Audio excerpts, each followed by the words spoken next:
Bienvenue à la bagarre, je suis avec le nouveau champion MTGP, Alexis Nicolas Barbosa. Félicitations frérot. Merci frérot. Quelle victoire. Franchement, un combat en 5 rounds, en plus contre un adversaire très solide. Très solide. Raconte-nous ce combat.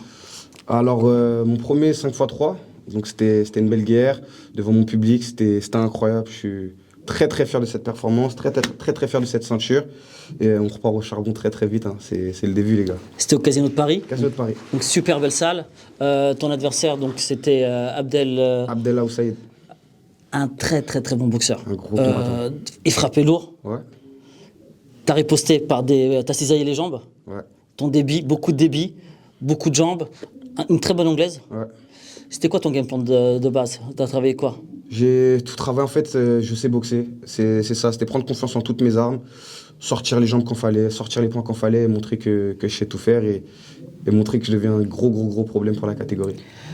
Un très gros problème. On t'avait vu au dernier MTGP au Cirque d'hiver. Ouais. On en avait déjà discuté. On est avec Sami Sana. Ce qui l'avait étonné, c'était ta force de transition, parce que tu viens de la savate.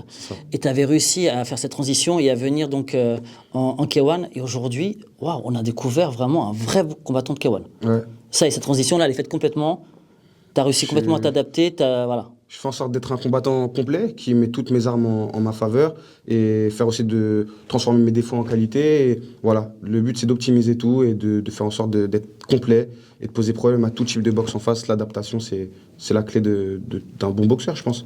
Quand tu parles de défaut, si je reviens, ce qui n'est pas un défaut, vous allez voir vite fait, c'est quand tu parles de savate, ce débit que tu as réussi à reproduire et à mettre au K1 et qu'on ne voit pas forcément au K1, ce débit de jambes et d'enchaînement point-jambe. Et là, on le voit, ça cisaille, ça travaille, tu fais que avancer. Ouais, je m'adapte, tu vois. Si j'étais sur un autre adversaire, j'aurais boxé différemment. Et après, le but, c'est de s'adapter puis d'imposer. C'est ça, en fait, c'est dans l'adaptation, réussir à imposer sa boxe. Et c'est ça que j'ai réussi à faire aujourd'hui. J'en ressors quand même pas trop marqué. Il a été très bon en jambes, il a cassé les jambes, mais bon, j'ai mis quelques blocages, etc. Je suis satisfait et je savoure cette ceinture davantage. Superbe ceinture. Prochain objectif, c'est défendre le titre? Défendre le titre et voilà, continuer petit à petit mon petit bonhomme de chemin. Je suis très bien entouré, donc je laisse ma carrière sous les mains de Big Up Management, mon manager, et je me prends pas la tête. Franchement, je m'entraîne, je boxe, et je suis drivé par mon manager et mes coachs. J'ai rien d'autre à faire. Et on sait que tu combats pas que en K1. Ouais. Tu combats très vite dans un autre domaine, dans un autre sport. En savate pro, je reste quand même proche de la discipline dans laquelle j'ai commencé, la savate. Après, je boxe plus en savate, je boxe en savate pro, ce qui est le mélange, le compromis idéal entre la savate et le kickboxing, puisqu'on peut mettre les coups de tibia et des coups de pied balancés. Donc voilà, quand j'ai des occasions, des beaux événements, je fais en sorte d'être présent et de répondre présent au mieux. Tu peux nous donner la date et l'endroit? Oui, très facilement, 22 avril à Arpajon, au Savate Pro Tour, au S1. Et donc venez nombreux pour nous soutenir, c'est un tournoi, on sera 4. Et il y a des très beaux adversaires dedans. Tu sens déjà que tu étais prêt. C'est-à-dire qu'aujourd'hui, tu viens de combattre et tu savais déjà que tu allais recombattre d'ici un mois, donc pas de bobo. Dans un mois, pas de bobo. Et puis là, c'était un 5x3. Là, le tournoi, c'est un 3x2, puis un 5x2. Donc, je suis prêt physiquement. Ça va faire très mal. Suivez-le.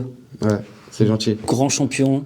Et c'est que le début. C'est que le début, non, je suis très content parce qu'il y a une certaine hype qui se crée autour de moi. Si on peut dire, c'est les mots qu'on emploie.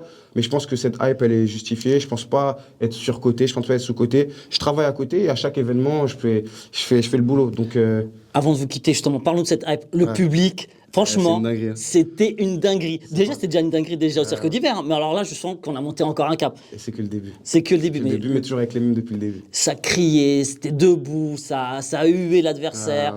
Et idem aussi dans l'autre camp. Toujours dans le respect. Ouais, toujours le respect, c'est ça le plus important et tout. En tout cas, nous, on vous dit très vite à la bagarre.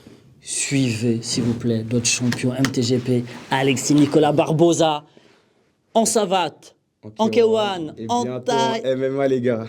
Exclu la bagarre en MMA. On en parle très vite. Très vite. Et je veux vous dire une chose, il va performer aussi en MMA parce que ce mec-là, il est dangereux. Merci les gars. Merci beaucoup. Merci à toi.